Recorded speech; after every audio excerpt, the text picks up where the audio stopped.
Welcome to today's episode of Digital North. We aim to be the round table of the digital age, and today our table is full. Every seat is actually represented today, so this is the first time in a long time. Way to go, guys. I'm happy that you were able to show up. Today we're going to be talking about the 2000 film In the Mood for Love, but before we do, I'd like to remind everyone here that on this day in 1818, the first steamship was launched in the Great Lakes. Not the first steamship to exist, but the first one in the Great Lakes. You don't have to remind me of that. I don't think I have to remind anyone of it, but I don't know if you guys listen to much Biggie Smalls, but I think that in his song, Gimme the Loot, he really kind of has a nice succinct explanation and kind of a succinct description of what America felt during the time. Biggie, of course, has always been a fan of innovation and new technology. He says, word to mother, I'm dangerous, crazier than a bag of fucking angel dust. When I bust my gat, motherfuckers take dirt naps. I'm all that and a dime sack. Where the paper at? And I just think that more than anyone in contemporary music, Biggie Smalls was able to really capture the magic of that steamship in Lake Erie. He's an That's icon. a great way to introduce contemporary work. Yeah, no, he's great. He's great. Thank you, Piggy. So this movie came out in 2000. It was directed by Wong Kar-wai, who is a director who was making this out of Hong Kong, except the cast is Chinese. And I guess let's just jump into it. I'd like to talk really briefly because I don't know how many of you guys actually saw the Nerdwriter video that I listed, but it talked a lot about the idea that the way that the shots were framed really led to this feeling of like neighbors always watching and this claustrophobia almost, and like this feeling that you are just so closed in. And I listened to an interview with Wong Kar-wai, and he was talking about the fact that in the late 40s, Hong Kong had kind of like mass immigration from China, or quite a bit more immigration than it had before, and that most of Hong Kong speaks Cantonese, but I believe that all of the actors in this film were speaking Mandarin, because I think all of the actors in this film are Chinese immigrants in the story, and it doesn't really explain that, but of course if we were, Chinese and watching this film, we would know. So he was speaking about the fact that a lot of these Mandarin immigrants would kind of live in cultural enclaves where they would mostly just be around other immigrants, and that it would actually be kind of hard for them to integrate. And I thought that really played into this idea of them being in such a small space. Because not only are they physically in a small space because Hong Kong is the fifth most populous country in the world, I think, but also they are in this small space because they're so culturally limited. So I just wanted to hand it off to you guys and ask you if you felt the feeling of almost being trapped by this movie by watching it. Why don't we try to keep it nice and orderly here, and I'll just hand it off to Nate. I agree. This film gave me a certain sense of claustrophobia, in part because of the way it was shot. You were saying the frames within frames, really made you feel kind of like a voyeur watching these people. The pace of the film, which was pretty slow and methodical, also I felt helped give it a sense of isolation, because we're only following these two characters as they kind of just go about their daily lives and interactions with each other. And the two people that they're obsessed about, their husband and wives, are never in the film except when they're turned their backs to us, which I thought was a really pretty cool technique of just making you feel cut off and that you're only in the world of these two people. Even though Hong Kong is a very populous place, it still felt very self-contained. Yeah. Thomas, I'll give it to you. All right, yeah, I would also have to agree. I did like the frames within frames things. It's a very unique way of portraying people in relationships, And I feel like Wong Kar-wai did a pretty good job of kind of capturing the essence and the dynamics of their relationships just through even silent scenes sometimes. But I think specifically I really liked the scenes where it was just backed by music, usually strings and some plucking. And I really like how we would kind of, I think it even changed seasons sometimes during the musical scene, so it was kind of progressing, showing how Yeah. the relationship went on. And I really liked those scenes because it usually did only include them and maybe a few people in like the market, but it was very telling even though there was no dialogue. Yeah. Really love those scenes. Yeah, that was especially something that the director was saying that most Western audiences probably missed. So that's great that you picked up on that because he was saying that he tried to use the food as an indication of what season it was because he's saying that Okay. Chinese people eat really seasonally, so anyone from China or Hong Kong would know that if they're eating dumplings, then it must be fall because you would need a certain vegetable to stuff it with.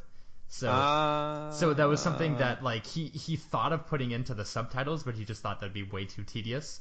So that's awesome that you picked up on the time changes when they don't actually tell you about them. That was cool. Yeah, there's so much subtlety going on in this film that I feel like I could watch it 4 more times and still probably miss a few of the important details. Yeah. I'll popcorn that one up to David. Yeah, I totally agree about the isolation stuff, and I think that it's really telling how they are pretty isolated from each other too. It's not just the rest of the world is different and like they're this happy couple. It seems like they're just not, I don't know, not that into each other or something. But the other characters are very talkative and free speaking and stuff like that. So it's odd to it kind of makes you feel claustrophobic, like you said, and in that position where there's no good solution, like things aren't really going well. They're not growing closer together. They're not going to leave their significant others. It's just a very isolated situation. Yeah. Jonathan, do you have anything to add? What was the original thing we were talking about? Was there a specific The thing, or film. is still general? Okay, it's just general. Well, Yeah, no. yeah. We're talking about like the idea of kind of like isolation or Oh yeah, absolutely. claustrophobia brought on by Yeah, film elements. I'm really glad that I watched that. What was the name of the channel? The Nerd Writer. I'll add a Yeah. link when I post this on YouTube so that he gets the credit he deserves. Very glad that I saw that video because, to be honest, I didn't actually. Well, one, didn't catch that. I mean, I could feel something was going on. It felt like we were always peeking through a peephole at everybody. But I actually didn't even know what was going on. At the end of the film, I was like, I am not sure what just happened. But as for isolation as a theme, absolutely in the artistic endeavor that was the cinematography in the film, beautiful that way. I was really intrigued about how that isolation was used essentially to talk or to comment on things that have gone by, or like reminiscing, or sad reminiscing, maybe happy reminiscing. But isolation really turned a lot to introspection. And I think that was a lens that was used in the film to really look at introspection into a past that you can't get back. And I'm going to come back later at some point to the what would you call it, kind of postlude text that happened at the very end of the film. Oh sure, the poetry. Yeah, when he's in Cambodia, and definitely want to talk about that a little bit. But Yeah. I think it's all connected. So like this idea that they have this love that they want to share with each other that they can't is really cool. I read a reviewer named Clive James who said the real subject of the movie isn't passion, but it's frustration. And I thought that was really clearly a part of the film where they had so many times where it was just like a near miss. Like they wanted to express their love for each other. I think especially the man, and then they couldn't. And by the way, the plucking strings that you're talking about, Thomas, was called Yumeji's theme, which is I think it was from an opera, and the director asked if he could use it. That song played in its entirety 8 times in the film. Yeah. Wow. Yeah, it was the theme for whenever they were outside. Yeah. And like the only song they could afford. Isolated. Yeah. It worked out well. For free. I think it really helped concrete this or cement this idea that they like have this frustration that just keeps kind of like building and building, and they want to do something about it, but whenever you hear that song, it's kind of evident that there isn't going to be progress forward. You know, it's going to be the same thing. Like that's why they keep showing like the same shots, which are framed the same way with the same music. And it's like these people are moving through their life, but it's through this framework, which doesn't allow them to pursue the partner that they want to pursue, or to like express themselves because their neighbors are always watching. Mm-hmm. Yeah. And I feel go for it, man. Sorry, my views on that music are actually evolving right now as you're talking, Ryan. Originally, I kind of thought that it was a little overdone because 8 times is quite a bit, and you know the rule of threes and whatnot. But it does really create that sense. It was really funny on the 3rd time. Yeah. For the 4th time, you know.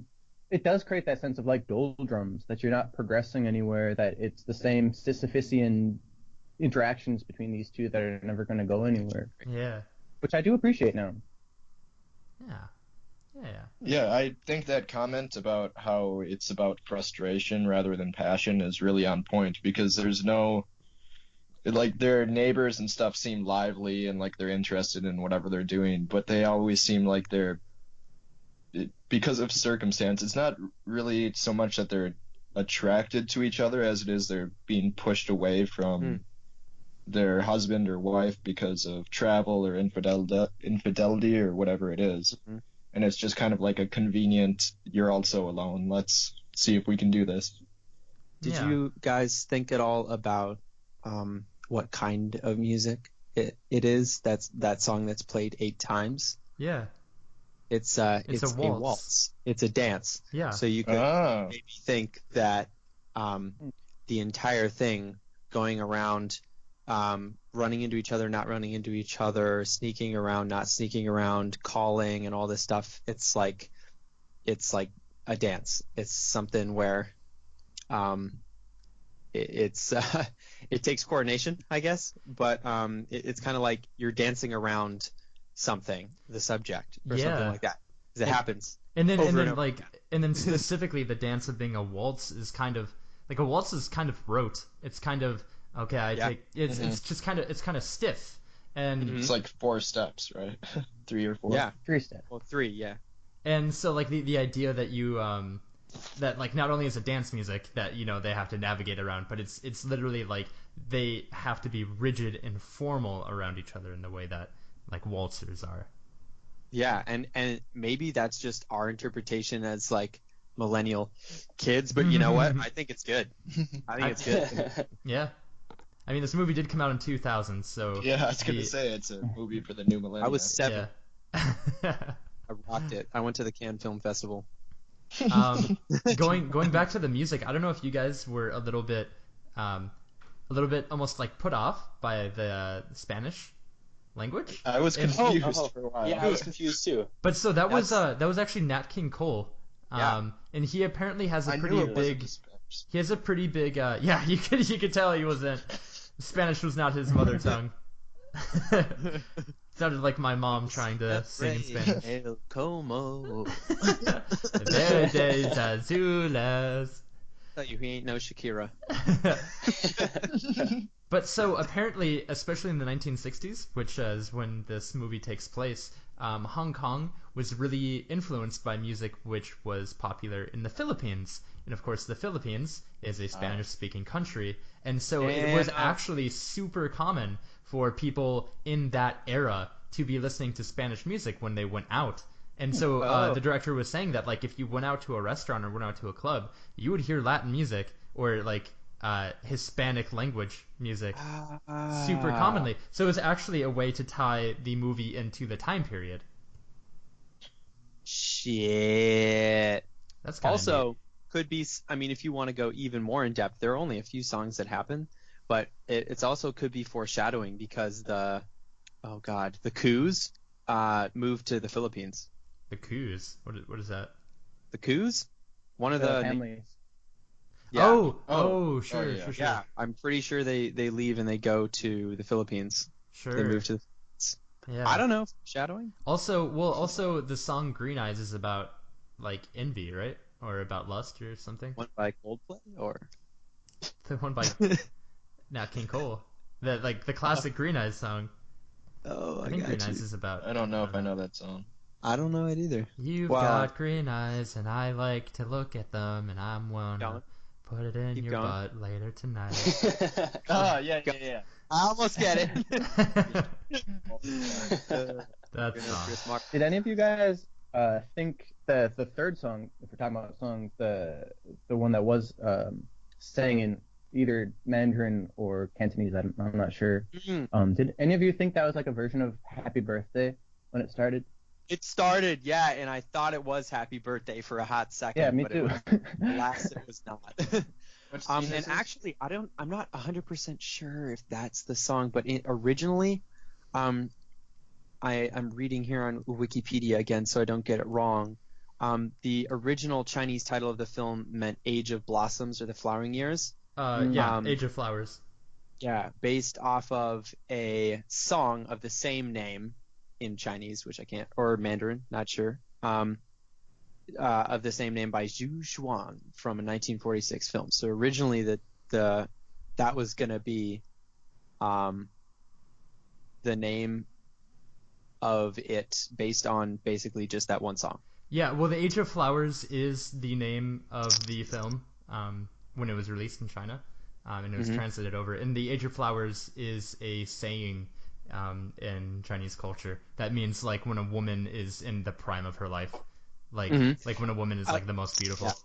Once again, the whole missed connections theme, looking back, and the song itself I was reading is about looking back into those years and how you can't get that shit back. And in I'm in the mood for love is that's just derived, or in the mood for love is derived from the English song I'm in the mood for love.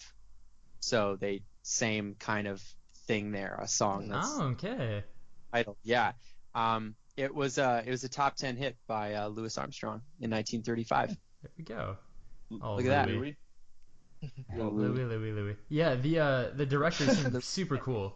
Honestly, Wong Kar-wai had actually like surprisingly good English, and he was So one of the strengths of the way that this was filmed was the fact that we have these scenes which just kind of repeat themselves, and we have just such a narrow set of like places that people are. But that was also due to financial hardships, because apparently Asia had like a financial crisis during that time, and it was really hard to get investors, and so a lot of the investors who were pledging money ended up having to pull out. And so what they had to do was they had to film another movie concurrently with In the Mood for Love. And so what they were doing is when they were looking for sets, they had to decide which set works best for which movie. and so that was part of the reason why it had such a limited set, not just because of like the artistic control, but because of the financial limitations. I also read that the movie took, I think, like between 12 and 18 months, I'm not sure. Yeah, I think it's like 15 months. Over a year to produce, which is a pretty long time for a film. So that makes sense. Some of that financial hardship and all that. But I think part of that magic where the male guy who plays Mr. Chang. Mr. Chang, right? Mr. Uh, Chan. Main character is main guy. Chow. Chan. Chow is the guy, and then she Yeah. is Yan. Oh, Mr. Chow. Mr. Chow. Mr. The Chow. guy who plays Mr. Chow won like a bunch of Best Actor awards and stuff like that. And a lot of that I think was because they spent so long with each other doing this film and having it written as it went, Mm-hmm. which was stated by the lovely gentleman in The Nerd Writer. Yeah. Pretty cool. Yeah, that is super cool. I wanted to talk to you guys about their relationship because in most movies, as someone wrote it, I don't remember if it's a Nerd Writer or Clive James or Roger Ebert or the director himself. Sorry, I've been reading into this movie a bunch, but it was stated that most like American films will focus on the people who are cheating, and it's usually kind of like a single act instead of like a drawn out affair, I guess. And I just kind of thought that, you know, when we're thinking about Mr. Chow and Mrs. Chan, I feel like one of the most painful things about the fact that their spouses are cheating on them is that it isn't just one single act of passion which like overwhelms the spouses and then they, you know, tell their husband and wife and they come clean, but they choose to continuously do this, and then they like move to Japan together and just choose to like abandon their spouses for as long as they wish, knowing that their spouses won't divorce them. And it's just I just must feel that the sense of rejection must be so much more powerful than if it's just a single event. Mm-hmm. Like it just must be And so let's not forget torturous. that the two characters that are not cheating, but that are trying to understand why their husband-wife counterparts are cheating with each other, don't actually cheat. They don't Yeah, actually we do didn't anything. see They, like, anything. We don't fall know in for love with each sure. other, and nothing happens. Yeah. But they go at the end of the film. I didn't catch this. I didn't understand this, but I had to like read a little bit and like watch the ending a couple times where they try to find each other Yeah. and they don't. Mm-hmm. Just it's narrowly. It's like, well, missed fuck, you know? Yeah. And, like, Yeah. yeah. Oh, when Yeah, they I was pretty pissed. yeah, when they decide they want to be together and then they're not able to. Yeah, that's And it's a frustrating. statement on how fleeting Mhm. it is. You know, the time they had together, the past, those beautiful moments, whatever it is, all fleeting. It's kind of funny because when they had the opportunity to make the decision together, they decided not to. But then when they were apart, at least it seemed like he made the decision to go back and find her I like to quote Like Jamie without Lannister. communicating. And hope. Jamie Lannister once said, "We don't choose who we love." It's pretty convenient for him because he Yeah. was fucking his sister. Yeah. I didn't choose to do this. It wasn't me. I had to. I had to. But what does Biggie Smalls say about it? Biggie, Bitches take the her- condom stuffer, size 12 Tims, know what I mean? That was a paraphrase, but that was close. Imagine how different this film would be if they had cell phones. Yeah. Hey, Bay, where you at? You But are really, like, our technology allows us to do so much stuff that we take for granted, but a huge part of these guys' youths or their year of blossoms is like a painful memory just because they missed each other. right. And we just take it for granted that we can connect almost with anybody at a whim. Yeah. Because not only could they connect with each other like after they had moved away and decided that they wanted to be with each other, but they also could have interacted so much more covertly. They could have like sent a text and be like, "Yo, let's meet up." You know, they wouldn't have to like call the house's phone and hope that one of the other people wasn't there, or like leave messages with their boss. And Yeah, yeah, that's true, Nate. that's good stuff. Dig into that. Speaking That's of really constraints of the period pieces, actually not speaking of that at all, but did you guys love Miss Chan's dresses because her dress game was on Yeah. point. It was Dress game very- was great. Yeah, I mean, she's a very pretty lady. She'd look good in anything or nothing. or nothing. How, That's true. How sexist of you. How dare you want those titties? Do we just? Okay, I can Awesome. say. Yes. I I think he rage quit. Nate's out. Yeah, Nate. Any sort of. Nate was not down Nate? for that type of just sexual discrimination. He I'm just back hopped- now. I can hear you. he just- okay. We thought you had to hop onto Pornhub because you were getting all excited. Oh, no, that's what I was doing. Yeah, it just didn't take long. It only took you like 4 seconds. Just I don't need a lot of time. The note that I took was Miss Chan has some dope dresses.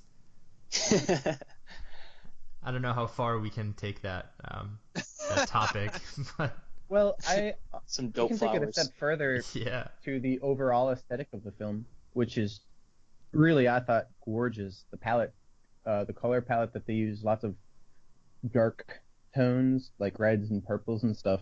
And the way it was shot, I thought was just gorgeous. The whole color palette Yeah, and the there's a dresses play into that. contrast. Like there's one scene that starts like totally black, and then she's walking up the. I don't know if it's a scene, it's just like a shot, but she's walking up the stairs, and her dress is black and white, and then like within about half a second, you start to see the dress, and then your mind is like, oh, it's a person walking upstairs, but at first it's just from the black. Yeah. The Chinese watching this, or that know of it, they know that saying the age of blossoms or the flowering years and all that, and I'm sure if you knew that just going into the film, it's not lost on the viewer that she's wearing dresses with flowers on them. Right. No, saying Is that Right. like a tongue-in-cheek title because she is already married and he's already married? I think it's direct fucking commentary, man. The flowery years, and she's like not in them at all. Right. Yeah, like her husband's gone all the time, and that she But the- falls in love with a man that she can't be with. Mm-hmm. Yeah. Damn. And maybe it's kind of like a suggestion to the characters, like, hey, this is the best you're gonna do, so Yeah. make the decision now. Yeah. Yeah. I've been really into foreshadowing lately, looking for foreshadowing. Did anyone see any foreshadowing? I caught the Philippines thing. I feel like the Spanish in Nat's singing and going to the Philippines could be seen. It's a little bit of foreshadowing. Yeah. Anybody? Well, yeah, of course we have the we have Japanese Oh, sorry. on the card or the letter is the housemaid. She absolutely. must be illiterate, I'm guessing. Mm-hmm. That was really Because- foreshadowing. Between Japanese and not. Probably. At that point, was it? Because I was never really 100% sure that are there significant others involved with each other? What? Yes. Yes. Okay. They are. You did miss large portions of No, like I'm the telling meaning you, of the film.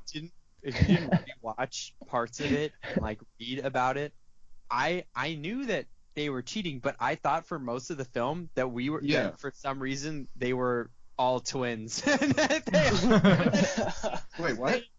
Because they started reenacting cheating, right? Oh, Yes. They were Oh, reenacting okay. to try to see like, oh no, he wouldn't have said that. No way. And it's like it was lost on me for why? Wait, I'm sorry. You thought that the people who were you thought that Seeing Mr. both sides. You thought that Mr. Chow in that scene was Mr. Chan? And you I thought that thought- they were the same person. Well, You thought the that thing they is, were identical twins. I thought it was like a super Can't art blame film where they were like showing you their dimension or some shit where you were seeing it play out a different way. Oh.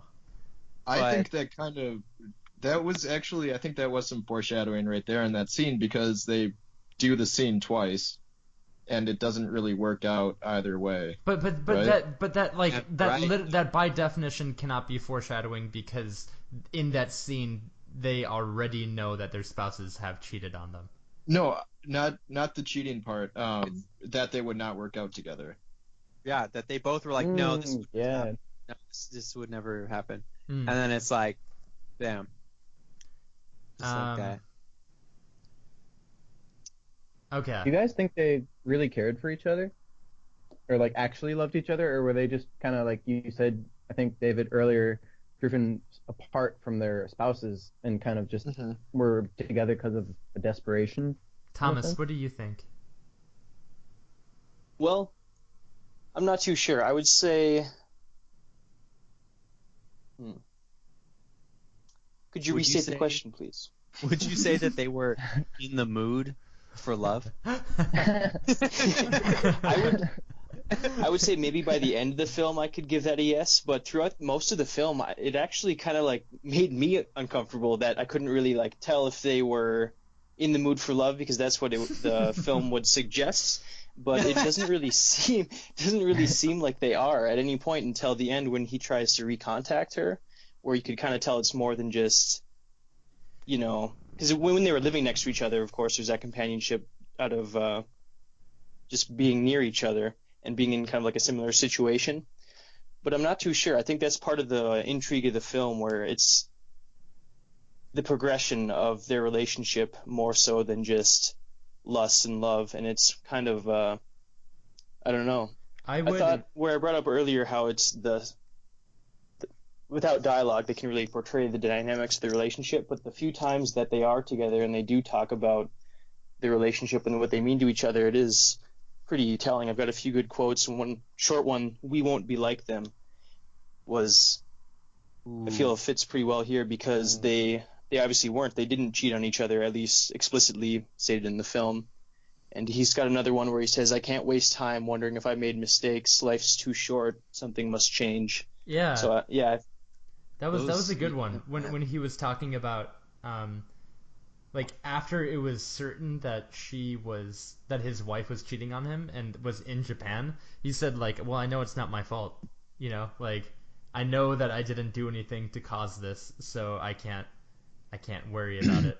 And I thought that was just so zen. That was like such a peaceful way to deal with his wife cheating on him perpetually with another man in Japan.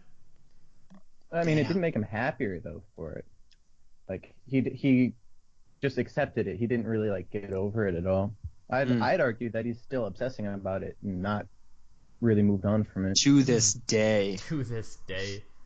And Angkor Wat, where he remains. Yeah, as a monk. Yes. Yeah. I would argue that they did actually have feelings with each other, and I want to use one scene in particular when they were standing outside in the rain for like the 10th time.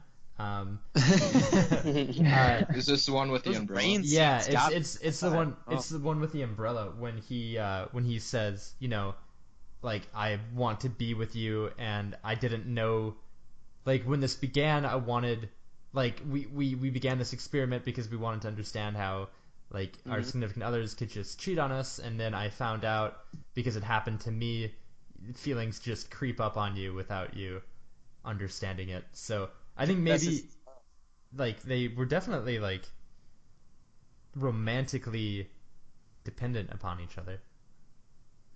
They wanted that. Yeah, I like that. Emotional. Yeah. Amazing.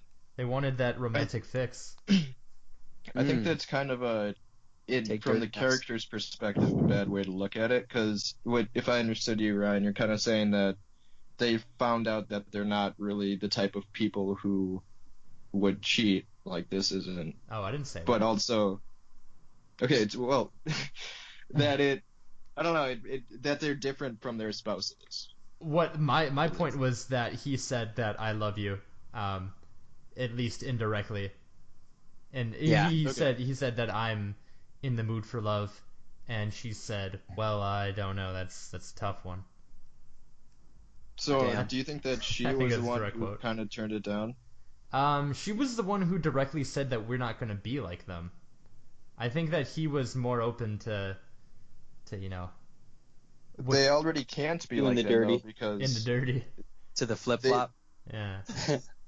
so they weren't cheating, but then their spouses started cheating on them. So if they did start cheating right now, they wouldn't be like them still because it's a different situation. Yeah, no, I mean, you Plus, could they're never different be people. like someone else, right? Like you, Damn. like Preach. they could literally do They can literally do like the exact same thing that their spouses did, and the context would be slightly different. Therefore, they would not be like them. But in this situation, there's no way for it to happen because the first party that starts to cheat, by definition, is cheating without the other side of the relationship having cheated. Right. Yes. Yeah. So cosmically, yes, it's not the same. The revenge fuck is the revenge fuck is Revenge fuck. that's the psychological term for cheating on your spouse because they cheated on you. for the listeners. For the Psychological, huh? It's in the DSM-5. It will be in the 6, you mean? Maybe the 69. listeners. Oh, shit. Oh, I know that's funny, but I don't know why. It's just such an odd number. We'll explain it to you after the talk. Okay. It's a number that Logarithm. almost repeats itself. Yeah. If you look at it upside down and backwards, it's the same as if you had it. Just Just like gotta you Megis. flip it over and 6 and a 9 just crumpling down the page. So let's see, we got a few more minutes here. What haven't we talked about? I guess we could talk about the significance of Angkor Wat, because I think that was a pretty significant story, and it sounded like, Jonathan, you had some points that you wanted to say on it. Was it about the little monk boy watching him? Yeah, I would like to bring up that monk boys something Biggie Smalls. Yeah. No, I would like to bring up all that tidbit at the end where he is in Cambodia and he goes and he sticks his tongue into a hole in the wall as if does that for a while, and then there's some quotes. But I had to read about what that was. But I think it's stated in the film. It is stated in the film. Yeah, that he kind of mentions that if you whisper your secret into some kind of hole, Into a hole in a tree. Hole in a tree. in a And tree, then put mud in. that's what it was. Yeah. He messed And up. then stuff it up with mud. Then what will happen? I don't know. What happens It when you keeps do your that? secret. It keeps Yeah. your secret for you. Yeah, it's a way to Okay. get it out without telling Okay. someone. Yeah, because the That wind is- is notoriously Yeah. You cannot speak to the gossipy. wind. It will- Greedy for it secrets. will- Gossipy. Yep. That old wind. Share it with the Um, water. And so he goes. He's in Cambodia. He is in an old ruin of something, maybe a temple, maybe Angkor- something like that. It's an Angkor Wat. Okay, it's that. And then after he whispers his thing in and he stuffs a bunch of grass in, it just shows you silently that grass sitting in the hole that he has whispered his secret into. And damn it, if that isn't what the movie is about, what the hell he whispered into that hole? I don't think it is at all. I was Because, like- okay, so No. What I could was it possibly thinking about say? this during Because the like, movie. He's gonna say, "I love you," and I always loved you, and I should have made that Yeah. clear. Exactly. I was thinking, That's are bullshit. they going to It's probably show like- his dialogue or not? And then I thought, why would they? Because we already know what he's going to say, which is, I fucked up. I would have been happier had I. yeah, but that's Been- not a secret. A secret is something that you can't tell It's anybody. just something But the viewer maybe knows he doesn't it. want to tell himself or Yeah, something, no, I the don't know. viewer knows it, but no one else in the movie knows it, right? Like, he's being very He secretive. probably whispers into it, It's dramatic irony. I love you, bitch. I wish I wasn't Wait, who's he chasing saying I you love after you to? your flowers have wilted. To Mrs. What the hell's her name? Mrs. Miss Chan. Mrs. Do you think Chan. it's Mrs. Chan, or do you think he's more saying, I fucked up with my wife? Like, I actually But that's not a could have secret. done something different. I think for sure not. I think Yeah. I don't know why this is confusing, especially Can you because show it me comes what after the scenes of the near miss Where he goes with to him and find her, Mr. yeah. It's right after he was searching for her. Maybe he Oh went in. no, I and- agree with you guys. I was just clarifying. By the way, I had to read this on the internets because I didn't catch this. But when he goes and he says, "Hey, are the blanks still here?" and they're like, "No, they moved away." And it's like, "Oh, who lives in blank?" And it's like, it's some woman and her son. Yeah. And the woman and her son was Mrs. Chang. Yeah. How did you not know that? It showed the scene And with her and her did. son. I It didn't. showed her offering to buy it from Mrs. Yeah, dude. whatever. I was screwed up, man. It's a different culture, a different Oh. language. Wait, front of my did you screen. watch it? Did you have English subtitles on when you watched it? Subtitles? Oh. That might be the Oh. problem. But I do want to read before I go, for y'all's, what it at the end, kind of like an epitaph. He remembers those vanished years. Although, wait, hold on. Just to interject real quick. Damn it, Ryan. You were missing like pretty key elements in this film, and very simple scenes are like mystifying to you. So I just want you to know that your interpretation of these poems are probably wrong. I just was But sorry, Okay. continue. So he whispers it old, and then he stuffs it. Giggity. And this comes on the screen. Okay. He remembers those vanished years as though looking through a dusty window pane. Ooh. The past is something he could see but not touch, and everything he sees is blurred and indistinct. Yeah. So once again, the title of the film being that reference to like the golden years, looking back at like good times, the prime of your youth, whatever you want to call it, and at the end, it just running it on home. The years have vanished. He's looking at them, but they're indistinct. He can't touch them. He can't see them, feel them again. So it's kind of like, what did it all mean? You know, what happened? What actually happened? If there was, if they went their separate ways and they never saw each other again, did it mean something? Because he can feel like he can see it, but it's not clear. Yeah, and it's vanishing, right? That's something really good for you guys to talk about. I'm gonna take my leave here at this point. I don't know if you guys want to do your ratings. You know or what? not. You could just write me a message with your rating, and I can read it aloud afterwards, so that we can do the ratings all at the same time. Oh. Okay. How do I send you okay, instant message. Yeah, do you have AOL Instant Messenger? I do. Yeah. Jonathan and I have been using the same accounts since 6th grade, so Yeah. it's pretty important to What us. is it? Soccer Boy 12? Johnny Boyo Triple X. Be up now. The soccer gal, Start actually. typing right now. Yeah, let's go ahead and wait. Okay. It's going to be something about the hole. I said it. Yeah. I know it. I would have put something other than grass in there. I'll let you guys. Probably mud, like it. I have my own rating system that I sent to Ryan. Okay. Okay. Gents, thanks so much. Who suggested this one? Ryan, this was you, right? Yeah. Thank you kindly. That was a wonderful, confusing, and wonderful experience. And enjoy the rest of the discussion, viewers, listeners, whichever you be. Thanks for listening, and I'm going to go to work. Bye-bye. Bye.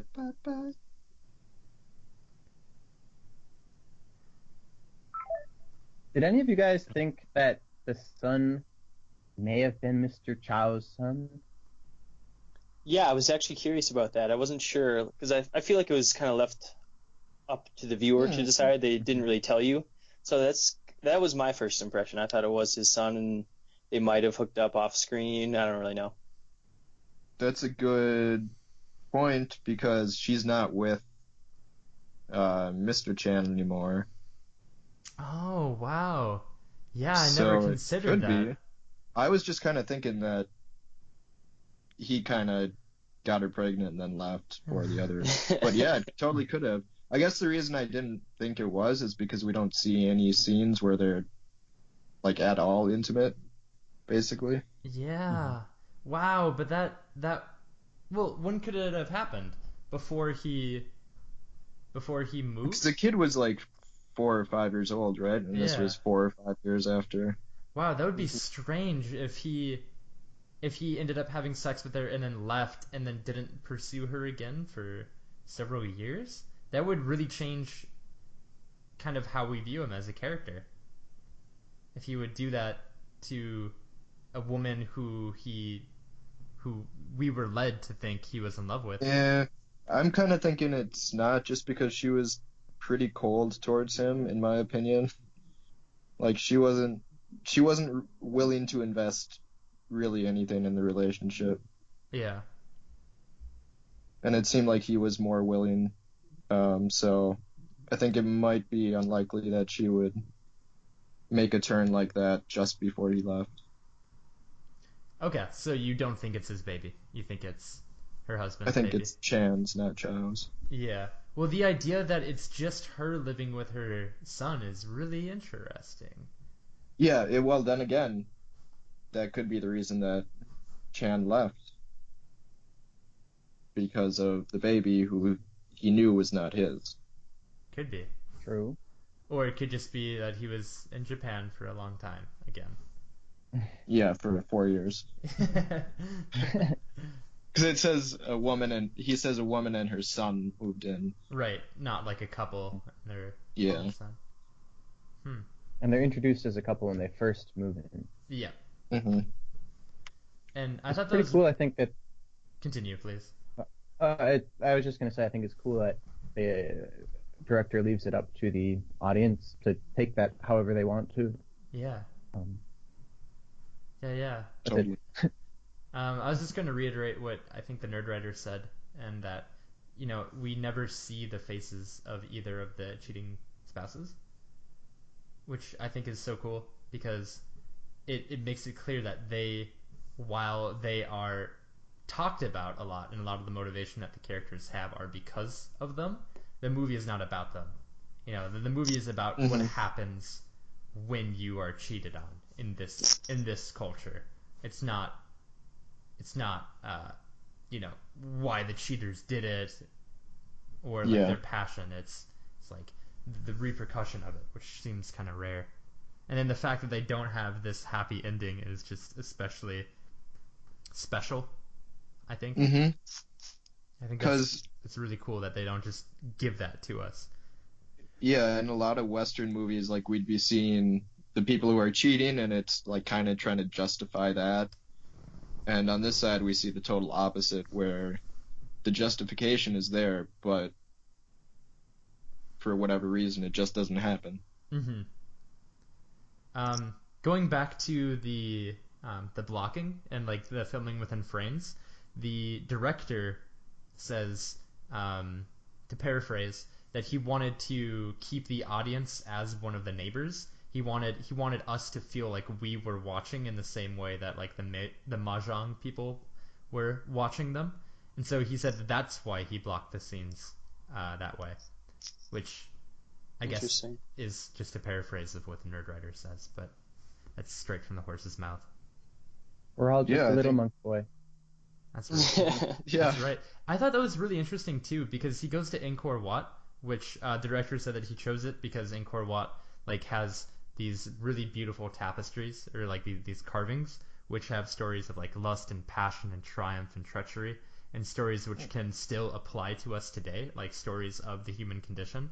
And he said that's why the character went there, um, and because like the story of their relationship could have happened at different times in history. Like it's a story that could have happened at any time, and that's why Yeah, Angkor Wat was good to use.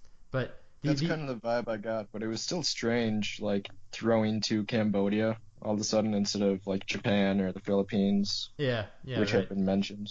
yeah, I thought it was a strange choice too. I joked about it earlier, but that he did choose to use a little hole in a temple instead of a tree, when it was Yeah, made very clear that the thing you do is go up on a mountain and speak into a tree. uh-huh, But yeah, that was yeah. an interesting.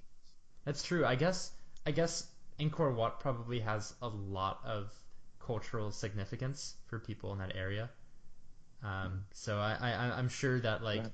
I'm sure that those images were probably more evocative for people who kind of grew up relating to it more. Relatable. Yeah, but I thought it So was. Oh, sorry. Go on. I was just gonna continue on with. I feel like Mrs. Chan also had kind of an equivalent, I would say, of Chow's temple secret scene, Oh. where there's just kind of like a few moments of silence, maybe a good 5 to 10 seconds, and it's just kind of showing like a room and then a hallway that's kind of empty, and then the drapes are kind of blowing in the wind, and then it does a close up on Mrs. Chan, and she's crying. Hmm. And I feel like that was after the where they kind of did the role playing of the cheating conversation. Is that correct? Yeah. So I should have watched this again. I couldn't remember the exact context, but I feel like that scene was pretty important, and I kind of missed out on some of the symbology and kind of importance of it there. I was just gonna ask you guys about that. What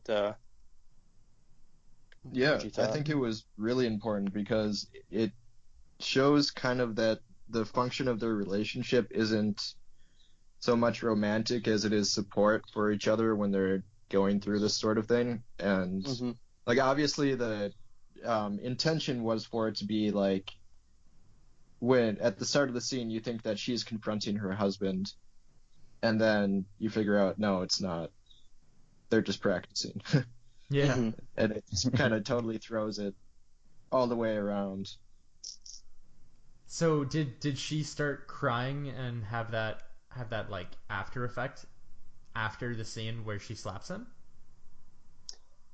This was when she was sitting in the room alone, but I believe it was after that scene. Okay. I couldn't tell if this was like after she had confronted her husband, or if this was supposed to be just kind of like we only really see the after effects of some event. I wasn't really sure what the importance of that scene was, but I could tell that it was important because that kind of silence leading up to it kind of got me ready for something, and then it was just her crying, so I wasn't sure. Yeah. I should have just rewatched that scene, honestly. Yeah, but like I wonder if like if it is supposed to happen chronologically directly afterwards. Yeah, Like true. I wonder if she was crying because it is like because of the pain of having Mr. Chow like role play her husband, because she said like I didn't expect it to hurt so much.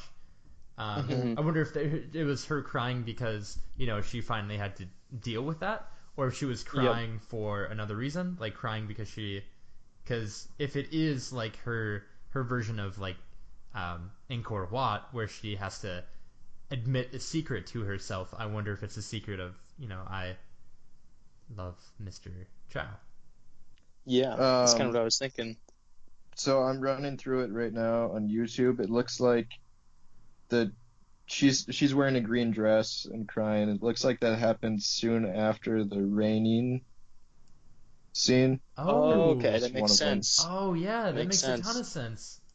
Because that And I think that she's wearing a different dress. Oh, it's not the last. I get these confused, but he does not have an umbrella, and she's wearing the flower dress. yeah, that doesn't really help me. Yeah. Oh wait, no, he does have an umbrella. Never mind. It's the Okay, umbrella So yeah, scene. that is that scene. Yeah. Then that makes a I lot thought of it was sense. at the end.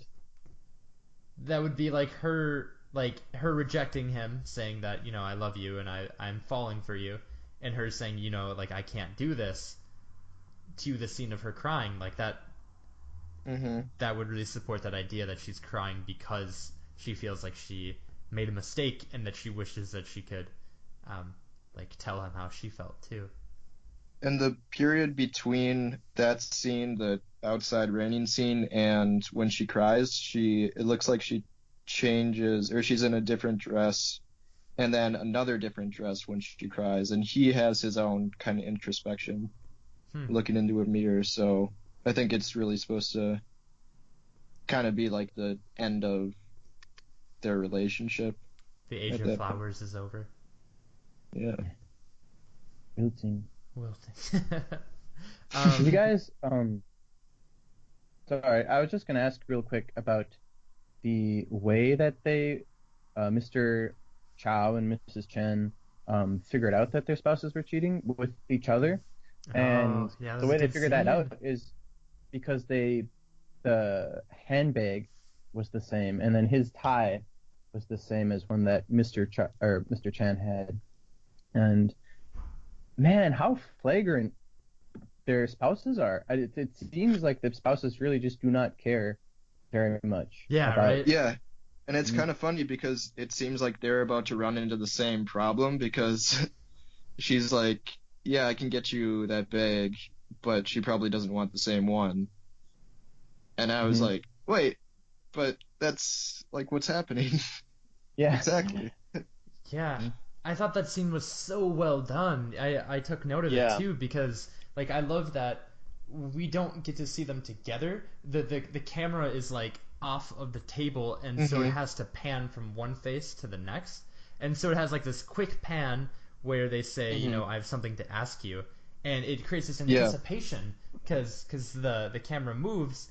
And then because you think they're going to ask about infidelity, because at this point we have some clues that would suggest that their spouses are cheating. But then they just ask about like mundane things like ties and handbags, which I thought Hmm. kind of like put my guard down. And then it happened, like based off of the tie and the handbag. And I thought that was so well done because it builds this anticipation, then it tricks you, then you get the payoff of the like anticipation which was built. I just thought that was such a good scene. Hmm. And I love when I don't remember exactly what she said, but all of a sudden, instead of, because it was panning from left to right, just like when they were talking, Uh huh. but then when she says whatever she says, it starts on the far right side behind Mr. Chow, and it like quickly pans to him without including her at all in the scene. And it was just like, what? Yeah. Mhm. And like I think especially when you're panning like from left to right, it gives you the feeling that you are a third person, like listening to these two people talk, and you're just looking back and forth. Um, and then like the over the shoulder shot is really interesting too because I wonder if that's supposed to make it feel like you're sitting in the next booth over and you're like prying. Huh. So cool. There's a lot of that, and I even felt that there was particularly important that when Mr. Chow was whispering his secret into that small hole in No. the hoe, That hoe. whispering to the hoe, um, that Anchor the what?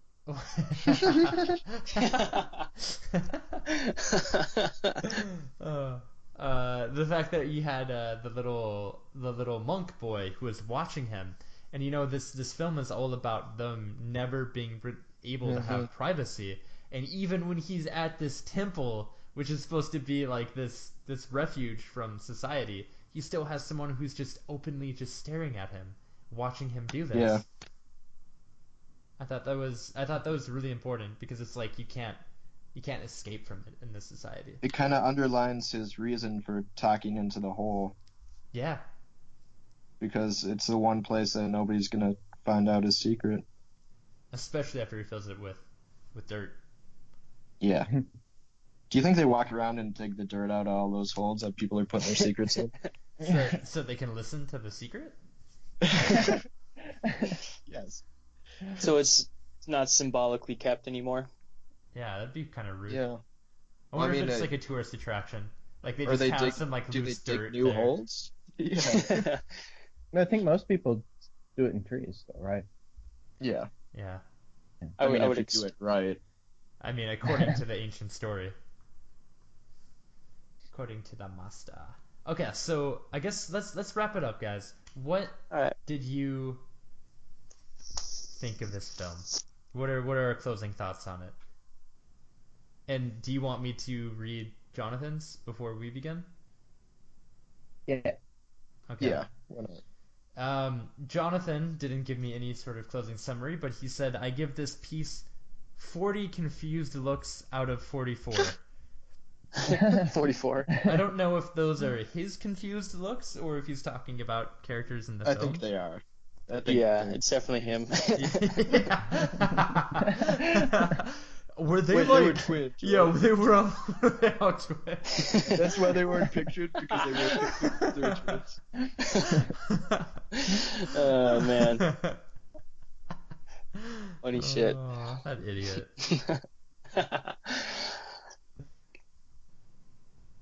I can give mine if no one else is prepared.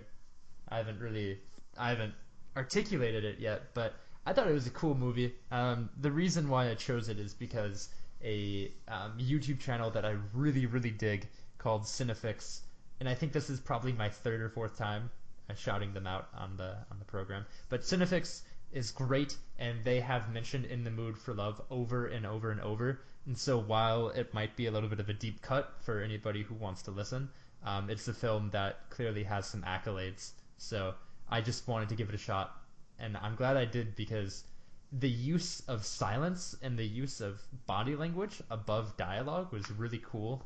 The way that they set up shots and the way that they let the scene kind of marinate a little bit. Like there were scenes where, you know, it just opened with Mr. Chow's cigarette smoke hovering above him, and they were just like, it seemed like they weren't in a rush, and it was really nice.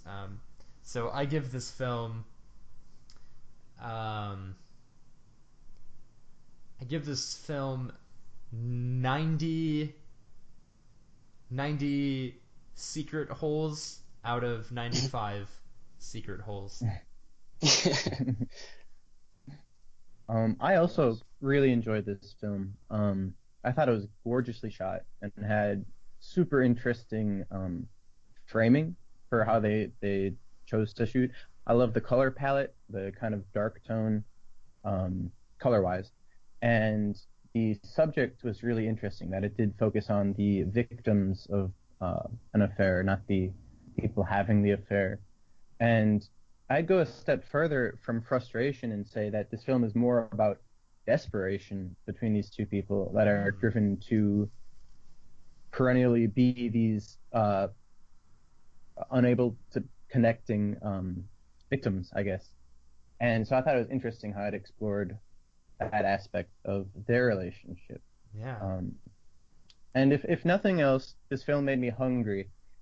So I'll give it 11 out of 12 dumplings. Ooh. Yeah. Delicious food. Yeah. Oof. Cool. I did enjoy it as well. I thought that it was a little bit confusing just with the way the times worked and like redoing the scenes and things like that. So that kind of threw me off a little bit. I think on a second watch I would get a lot more. And my favorite part about it was that the dialogue seemed secondary or even like tertiary to the entire movie. There was not a whole lot of it, and for the most part you could tell what was going on in the scene without any dialogue. It seemed like the ones with less dialogue kind of had more of a message, like when they're walking up and down the stairs to the noodle vendor and stuff like that. With that, I will give it 13 of 16 identical handbags.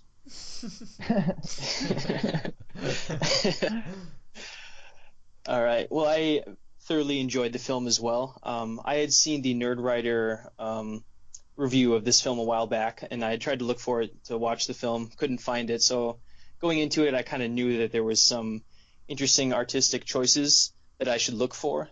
So that kind of helped going into this, kind of realizing what type of film it was and all of the creative energy that went into it.